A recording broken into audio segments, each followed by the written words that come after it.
بسم الله الرحمن الرحيم. اللهم صل وسلم وبارك على سيدنا محمد وعلى اله وصحبه وسلم. ازيكم يا حبايبي؟ عاملين ايه؟ اخباركم ايه؟ يا رب تكونوا بخير وسعاده يا رب.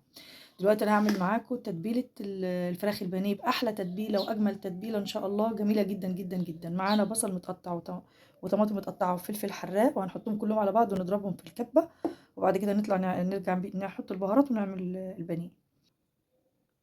كده عملت البصل والطماطم والفلفل، ضربتهم جامد في الخلاط، وحطيت عليهم معلقه ملح عشان تنزل الميه بتاعتها. وبعد كده هنحط ميه البصل مع تفل صغير ناعم كده على الفراخ البانيه. خليكم معايا. انا بعمل التتبيله بطريقه جديده جدا محدش عملها قبل كده، هتشوفوها. خليكم معايا للاخر، هتشوفوها جميله جدا جدا. دي ميه البصل اهي اللي خلصتها، هحطها على الفراخ البانيه. بسم الله الرحمن الرحيم. صلى على الرسول. اللهم صل وسلم وبارك على سيدنا محمد وعلى اله وصحبه وسلم. دلوقتي انا حطيت ميه البصل على الفراخ، وعليها اللي هي حاجات تفل البصل البسيط الصغير ده. تمام. ميه البصل مع اللي ضربتها في الطماطم والفلفل، ومعاها ملح بس. وبعد كده هتشوفوا هعمل ايه. تتبيله جديده محدش عملها ان شاء الله. صلى على الرسول. اللهم صل وسلم وبارك على سيدنا محمد وعلى اله وصحبه وسلم. ما تنسوناش من اللايك والشير وتفعيل الجرس والاشتراك وكل حاجه حلوه من عندكم يا حبايبي. بسم الله الرحمن الرحيم. اللهم صل وسلم وبارك على سيدنا محمد وعلى آله وصحبه وسلم. دلوقتي احنا تبلنا البانيه في مية البصل بالفلفل بالقوطة، وطلعناها. دلوقتي حطيناها في المصفى عشان تنزل المية بتاعتها كلها. ودلوقتي هنحط التوابل عليها وهي ناشفة. هتشوفوا التوابل ازاي، هنحطها ازاي. وخليكم معايا لاخر حاجة هتشوفوا التتبيله الجديده، هتعجبكم جدا جدا جدا وحلوه جدا ان شاء الله. دلوقتي معانا فلفل اسمر، ومعانا السبع بهارات، معانا شويه كزبره صغيرين خالص، وشويه قرفه، وشويه بصل بودر، وشويه كركم، وشويه جنزبيل. تمام. هنحطهم على الفراخ. خليكم معايا. كده انا حطيت البهارات كلها على بعض، وهنزل بيهم في قلب الطبق، هلخبطهم كلهم على بعضيهم، واحط شويه ملح صغيرين لان احنا نقعنا اصلا في ملح. ممكن ما نحطش ملح عشان طعمها. لو محتاجه ملح هحط سنه صغيره، مش محتاجه خلاص. خليكم معايا يا حبايبي. ما تنسوش بقى لايك واشتراك وتفعيل الجرس وشير وتعليق حلو ليا يا حبايبي من عندكم تشجعوني بيه. خليكم معايا يا حبايبي. كده انا قلبت الفراخ بالبهارات اللي انا حطيتها عليها مباشرة عليها على طول يعني. تمام. ما تبقاش متحطش في مية البصل كلها بتروح مبقاش طعم. لكن كده تفضل طعم البهارات والتوابل في قلب قطعة اللحمة. هتدوقوا اللحمة هتشوفوا طعمها يبقى عامل ازاي. خليكم معايا، واول مرة حد يعمل التتبيلة دي. خليكم معايا. صليتوا على الرسول. اللهم صل وسلم وبارك على سيدنا محمد وعلى اله وصحبه وسلم. دي كده البانيه بعد ما حطيت عليها التوابل كلها. حطيت كمان شطه عشان احنا بنحب الاكل سبايسي. دي اختيار، تحطوها او ما تحطوهاش براحتكم. انا غرقتها شطه زي ما انتم شايفين كده على الاخر. تمام. كده انت عرفتوا الخطوه دي. خليكم في الخطوه التانية بقى. بعد كده هنجيب احنا ايه، فيجيتار حار من عند العطار. مش بقسماط، لا بقسماط ولا دقيق.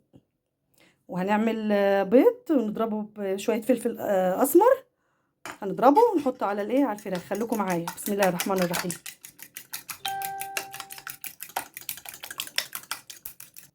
دلوقتي احنا ضربت البيض زي ما انتم شايفين كده بالشوكة مع فلفل أسمر، ضربته كتير جدا. تمام. عشان يظبط البانيه، وهحطه على البانيه على طول كله مرة واحدة.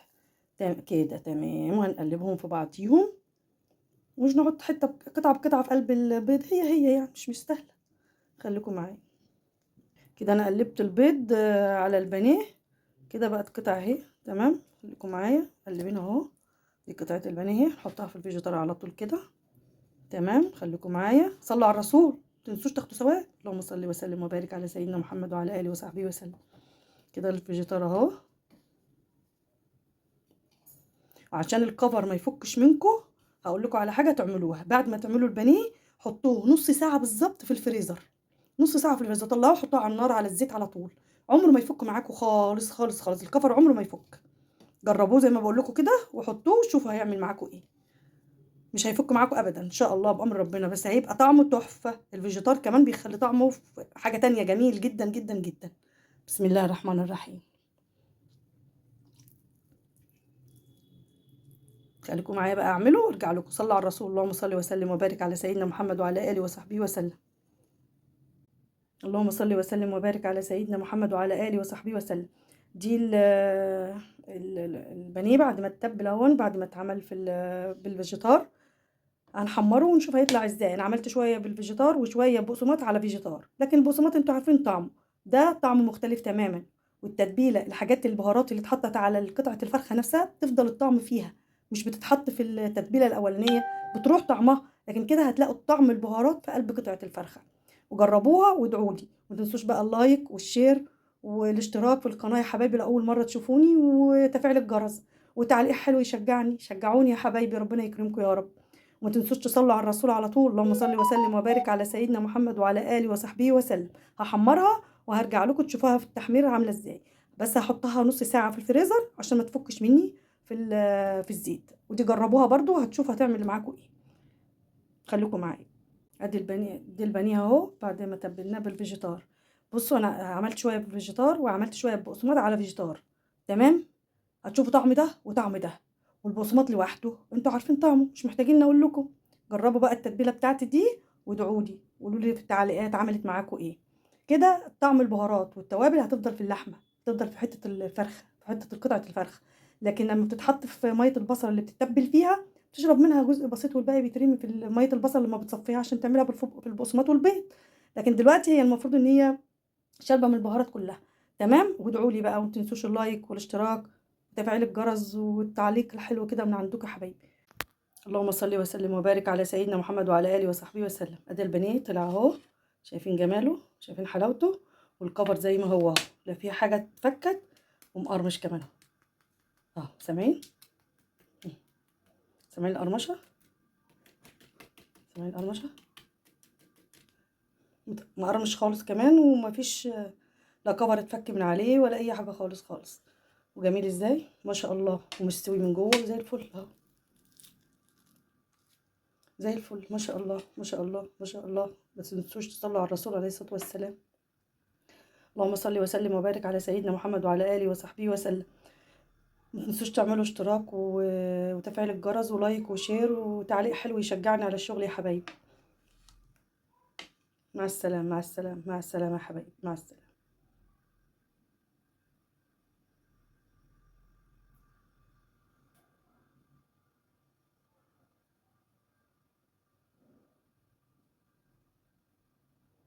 نضربهم في الكبة، وبعد كده نطلع نرجع نحط البهارات ونعمل البانيه. كده عملت البصل والطماطم والفلفل، ضربتهم جامد في الخلاط، وحطيت عليهم معلقة ملح عشان تنزل المية بتاعتها. وبعد كده هنحط مية البصل مع تفل صغير ناعم كده على الفراخ البانيه. خليكم معايا. انا بعمل التتبيله بطريقه جديده جدا محدش عملها قبل كده، هتشوفوها. خليكم معايا للاخر هتشوفوها جميله جدا جدا. دي ميه البصل اهي اللي خلصتها، هحطها على على الفراخ البانيه. بسم الله الرحمن الرحيم. صلى على الرسول، اللهم صل وسلم وبارك على سيدنا محمد وعلى اله وصحبه وسلم. دلوقتي انا حطيت ميه البصل على الفراخ، وعليها اللي هي حاجات تفل البصل البسيط الصغير ده. تمام. ميه البصل مع اللي ضربتها في الطماطم والفلفل، ومعاها ملح بس. وبعد كده هتشوفوا هعمل ايه، تتبيله جديده محدش عملها ان شاء الله. صلى على الرسول، اللهم صل وسلم وبارك على سيدنا محمد وعلى اله وصحبه وسلم. ما تنسوناش من اللايك والشير وتفعيل الجرس والاشتراك وكل حاجه حلوه من عندكم يا حبايبي. بسم الله الرحمن الرحيم. اللهم صل وسلم وبارك على سيدنا محمد وعلى آله وصحبه وسلم. دلوقتي احنا تبلنا البانيه في مية البصل بالفلفل بالقوطة، وطلعناها دلوقتي حطيناها في المصفى عشان تنزل المية بتاعتها كلها. ودلوقتي هنحط التوابل عليها وهي ناشفة. هتشوفوا التوابل ازاي، هنحطها ازاي. خليكم معايا لاخر حاجة هتشوفوا التتبيلة الجديدة، هتعجبكم جدا جدا جدا وحلوة جدا ان شاء الله. دلوقتي معانا فلفل اسمر، ومعانا السبع بهارات، معانا شوية كزبرة صغيرين خالص، وشوية قرفة، وشوية بصل بودر، وشوية كركم، وشوية جنزبيل. تمام. هنحطهم على الفراخ. خليكم معايا. كده انا حطيت البهارات كلها على بعض، وهنزل بيهم في قلب الطبق، الخبطهم كلهم على بعضيهم، واحط شويه ملح صغيرين لان احنا نقعنا اصلا في ملح، ممكن ما نحطش ملح اشوف طعمها. لو محتاجه ملح هحط سنه صغيره، مش محتاجه خلاص. خليكم معايا يا حبايبي. ما تنسوش بقى لايك واشتراك وتفعيل الجرس وشير وتعليق حلو ليا يا حبايبي من عندكم تشجعوني بيه. خليكم معايا يا حبايبي. كده انا قلبت الفراخ بالبهارات اللي انا حطاها. حطيتها عليها مباشرة عليها على طول يعني تمام، ما تتحطش في مَيّة البصل كلّها بتروح ما بيبقاش طعم، لكن كده هتفضل طعم البهارات والتوابل في قلب قطعة اللحمة، هتدوقوا اللحمة هتشوفوا طعمها هيبقى عامل إزاي، خليكم معايا وأول مرّة حد يعمل التتبيلة دي، خليكم معايا. صليتوا على الرسول، اللهم صل وسلم وبارك على سيدنا محمد وعلى آله وصحبه وسلم. دي كده البانيه بعد ما حطيت عليها التوابل كلّها، حطيت كمان شطة عشان إحنا بنحب الأكل spicy، دي اختيار تحطوها أو ما تحطوهاش براحتكم، أنا غرقتها شطة زي ما أنتم شايفين كده على الآخر، تمام، كده أنتم عرفتوا الخطوة دي، خليكم في الخطوة التانية بقى بعد كده، هنجيب إحنا إيه فيجيتار حار من عند العطار، مش بقسماط، لا بقسماط ولا دقيق. وهنعمل بيض ونضربه بشوية فلفل أسمر، هنضربه ونحطه على الإيه، على الفراخ، خليكم معايا، بسم الله الرحمن الرحيم.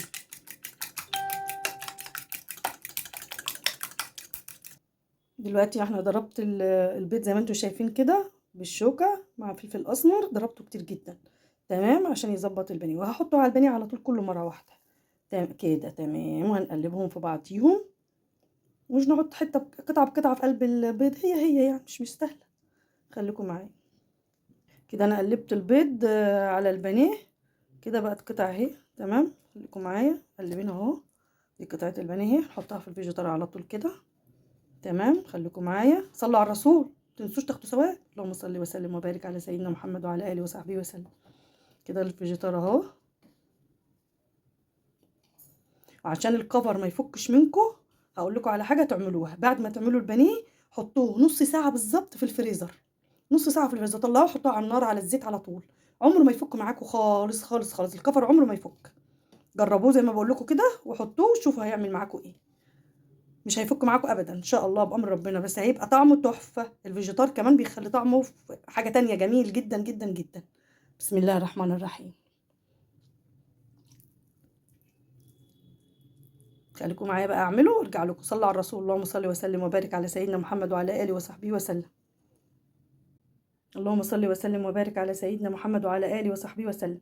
دي البانيه بعد ما اتبل اهون، بعد ما اتعمل بالفيجيتار، هنحمره ونشوف هيطلع ازاي، انا عملت شويه بالفيجيتار وشويه بقسماط على فيجيتار، لكن البقسماط انتوا عارفين طعمه، ده طعمه مختلف تماما، والتتبيله الحاجات البهارات اللي اتحطت على قطعه الفرخه نفسها تفضل الطعم فيها، مش بتتحط في التتبيله الاولانيه بتروح طعمها، لكن كده هتلاقوا طعم البهارات في قلب قطعه الفرخه، وجربوها وادعوا لي، ما تنسوش بقى اللايك والشير والاشتراك في القناه يا حبايبي لاول مره تشوفوني، وتفعيل الجرس وتعليق حلو يشجعني، شجعوني يا حبايبي، ربنا يكرمكم يا رب، وما تنسوش تصلوا على الرسول على طول، اللهم صل وسلم وبارك على سيدنا محمد وعلى اله وصحبه وسلم. هحمرها وهرجع لكم تشوفوها في التحمير عامله ازاي، بس هحطها نص ساعه في الفريزر عشان ما تفكش مني في الزيت، ودي جربوها برضو هتشوفوا هتعمل معاكم ايه، خليكم معايا.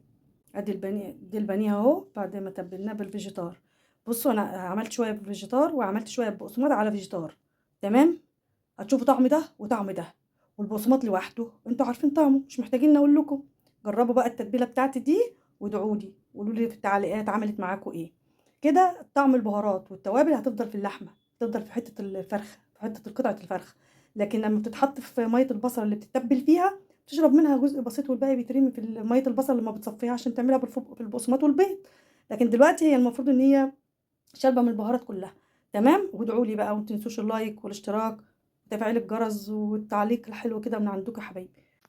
اللهم صل وسلم وبارك على سيدنا محمد وعلى اله وصحبه وسلم. ادي البانيه طلع اهو، شايفين جماله، شايفين حلاوته، والكفر زي ما هو اهو، لا فيها حاجه اتفكت، ومقرمش كمان اهو، سامعين،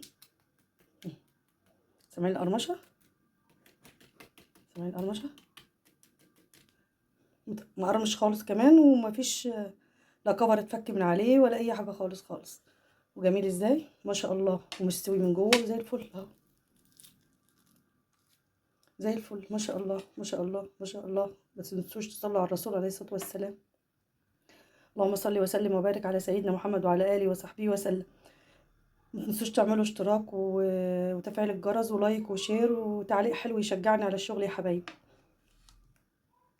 مع السلامة مع السلامة مع السلامة يا حبايبي، مع السلامة.